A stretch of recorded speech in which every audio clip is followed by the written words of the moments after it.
Okay. We have, yeah. I don't know. Do we want to advertise the brand? No, they haven't paid me. No. Oh, it is good wine though. No, that's very good wine. All right, so we're drinking the brandy right now, right? Yes. All right, so I'll set my wine aside. Oh, don't knock it over.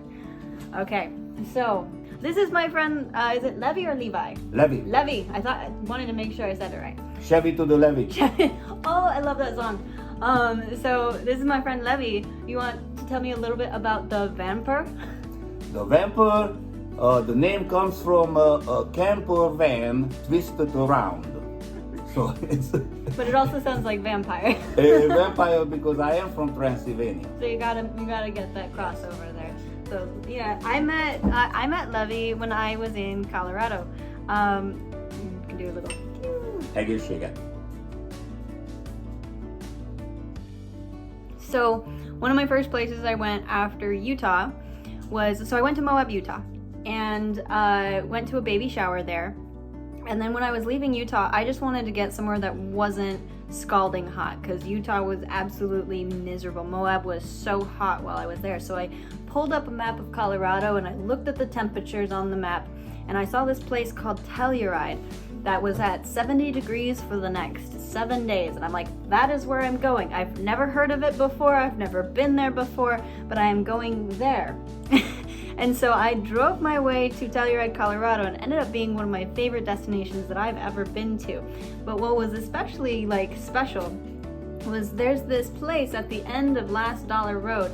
There's this flat where people come up to park. You've got Airstreams, you've got vans, you've got RVs, you have people sleeping out of their trucks, you have tents. It's a bunch of variety, different people coming in every day. And I had stayed up there a couple of days when one at a time different folks started talking to me, and one of those folks was my friend Levy. So we got a group of it was like 5 or 6 of us. Yes. Together. We had the accountant from Denver. We had a ex-military guy in a very nice van build he had built in Canada. We had a old guy that kind of lives out of his truck / a tent. I think he lives in Arizona but has been nomading it up since his kids became adults, and he found out that since they're adults they don't come visit him even if he's close by, so why stay close? Yeah. And wait, okay, so there was that young kid who was he's sleeping out of his truck, and he had a motorcycle, dirt bike. Yes, Yeah. I forgot his And name. he's 19 or 20 or something. I don't know his name. And then there was you, and then there was me. But that was Mike, the BMW mechanic. Oh, and Mikkel. Mikkel. Why do I keep forgetting Mikkel? So Mikkel has the big Overlander van. He's got the 4-wheel drive tires. It's got the side of his van has a map kind of thing on it. Sportsmobile. Sportsmobile? Yeah, he drives a 4-wheel drive sportsmobile Ford van. Okay, so he has a Sportsmobile Ford van. Just heard my dog go running. And so the group of us, just one at a time, we started talking to each other, and it turned into this really special thing where in the evening we would all congregate around somebody's van, form a little semicircle. Somebody would crack open a drink and we'd all share it together and share stories and just have all sorts of adventures. Here comes my dog again. Hi, Ricky. So that's how we all kind of got together, and every single person was only planning on being there a day or two, and it ended up being 4, almost 5 days of us all coming together and hanging out on this mountaintop in Telluride, watching the sunsets, talking about aliens, talking about peyote, aliens, peyote, all the important things. All the important. I was planning to stay one night. Yeah. One night. 3 nights later, I'm still there drinking whiskey, talking about aliens and shrooms and Mexico and Alaska and everything. Yeah.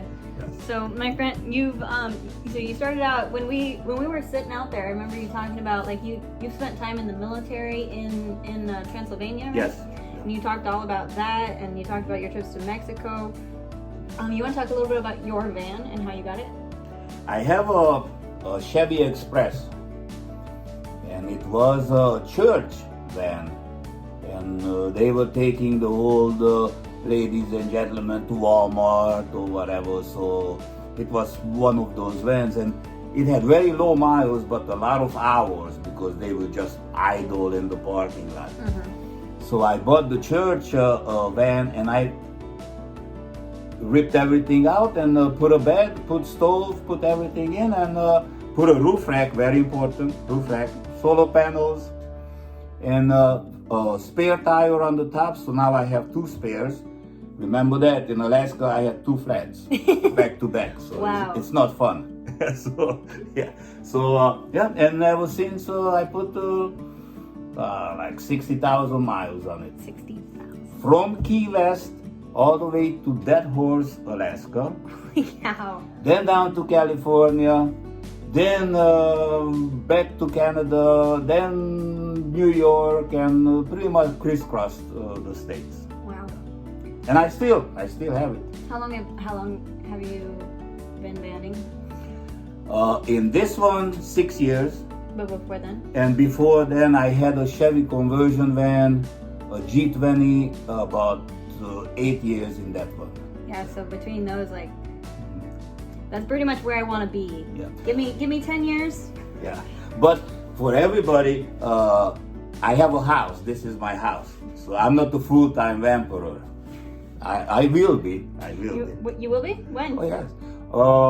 I don't know. I have to buy something that I can stand up in. Yeah. I'm 6'2", and I need something high. And the prices now for the Sprinter, the high. You need to build a high top like mine. You can build it as high as you want. I don't have $120,000. You don't. But not yours. I mean, you can build. Yeah, you can have you can build a high top like mine. That cost me less than $2,000 to add on. It's pretty sweet. I like it. It's not stealth at all though. Your van can still pass as a work van from the back and the front and stuff. And anybody that sees me knows exactly what my van's about. But yeah, I've been running around the U.S. I've been around the U.S. for the past like 8 months. So like 8 years and 8 months. So a little bit of a contrast. I don't have as many stories, but yeah. So I ended up running into Levy on a mountaintop in Telluride. We all the group of like the 5 or 6 of us came together for like 4 solid days, like yes. four full days, and then on the 4th day, one by one, each person had to leave for some reason or another. You had to get to a town. The guy that lives out of his truck, his mom was sick and he had to go home. The guy with the accountant in Denver, his AC went out and he had to go back to Denver because he had his dog with him, and so he had to get back to get his AC fixed. Then Mike had to go back because and Mike was also like he stayed multiple days longer than he had planned to, and he's got his girlfriend and everything back home. And I think Scotty left I think a day earlier than everybody else, didn't he? I think no, he was still there when I left. He was still there? Oh, okay. Well, it was awesome. One at a time, everybody had to go home, and that ended up being kind of my signal myself to like, all right, I guess it's finally time to leave Telluride, because I'd spent 3 weeks there having lots of fun adventures, and that was kind of the culmination of all the adventures in Telluride, was meeting all of these people. And then that day everybody had to go home, and it was like, all right, it's finally time to go, because Telluride was trying to hang on to me for sure. It wanted me to stay. I had so many friends, so many people there that were like, you should stay. And I'm like, I just started my journey. I have so much more left to do. I can't stick to the first place I went. My advice for people who are watching this, and they are in the living room and they are planning to do a little bit of how I call it, vampering. You can have any vehicle, any van. You don't need a van. You just have something you can sleep in. But the hardest thing is you just have to turn the key and leave. As soon as you are on the road, you are good. You meet people. You talk. share experiences. You start figuring things out, Yes. figuring out where your trash goes, figuring out how to find places to dump. That's how I learned. I was going north, I was looking at people who were going south. And they gave me their maps, and I gave them my maps and my stories, where I boondocking, where I went and all, and that's how it goes. Well, what was interesting for me is when I left you guys, like that whole group, it was a long time before I really ran into another, like, in fact, I don't even know if I have actually just run into another group of van lifers or nomads since then. All the places I've stayed across the north were pretty singular, like it could only fit like one person. And so, you know, I really missed that community as I crossed above in the north, Michigan, Minnesota, all of these places. I didn't get to meet people, and so as I'm heading through the south, heading through Arizona and Florida and these different places, one of the things I'm hoping is different than when I was traveling through the north is that I'm actually going to see people and hang out with other van lifers and nomads again, like that time, because that was really special. It was for me too, because I haven't met a group like that. It was like a kismet meant to be moment. Yeah. Since then, I made it all the way to California, and I spent a lot of time in Arizona, New Mexico, and they are BLM lands, and they are groups of people. But how the fun we had, that's rare. Yeah, that's very rare. Where people actually come together. I've actually seen one of my friends who's in the like Arizona, California kind of areas around there. And for New Year's and Christmas, there were these van life get-togethers, and it looked wild and it looked beautiful and it looked like a lot of fun. And I'm kind of hoping next year that I might find myself in those parts just for that, because that looked amazing. At the same time, if you travel long enough, you can measure up who wants to be alone. Yeah. Because some people really leave the city to be alone. Yeah. And you can tell who wants to be alone, and you can tell who wants to socialize, how we met. Yeah, I mean, I was sitting on top of my high top. So when I built out my high top, I made sure that I left a little space on the back that I could lay down and sunbathe if I wanted to. But also, like, I've used it to have my sister and I, we sat up there and had lunch. I've invited people up there. It's just like, it's a really wonderful vantage point. Actually, I watched one of the most beautiful sunsets, not even one of the most, I watched the most beautiful sunset I've ever seen when I was in Copper Harbor, Michigan, and I sat on top of the van because there's a lot of people at that spot, and they were all crowded around trying to look past each other, and I was above them, and I got the best vantage point out of everybody. And when I was sitting up there, I think it kind of let the signal go of like people around could come up and start chatting with me. And that was part of the reason why I built my van the way I did, with the high top being so obvious and being so clearly a camper van instead of like a stealth van, was because I wanted people to ask questions instead of asking me to leave. So if I stay in a residential area, I want them to see that high top and go, how did she do that? Versus, oh dang, there's a van lifer in our area, let's get him to leave. And I've had positive experiences almost exclusively. East Coast has been rough, but aside from the East Coast, I've had pretty positive experiences. No, the real estate is very, very expensive on the top of the van. It's not expensive, it's very low. Before I put the solar panels on the roof rack, I used to sleep up there. Oh yeah, and you told me about that, and then you added the spare tire, right? Yeah. And then you can't anymore. And now I have the MaxAir fan, I have the solar panels, I have the extra spare tire. Now I cannot sleep up there. But I was in the Arizona desert, and it's like a Milky Way, the carpet, and I was just on the top of the van looking up, and nobody around. I don't want to be at gross weight capacity, and I've heard of a couple van lifers that are over gross weight capacity, which I'm pretty sure is illegal.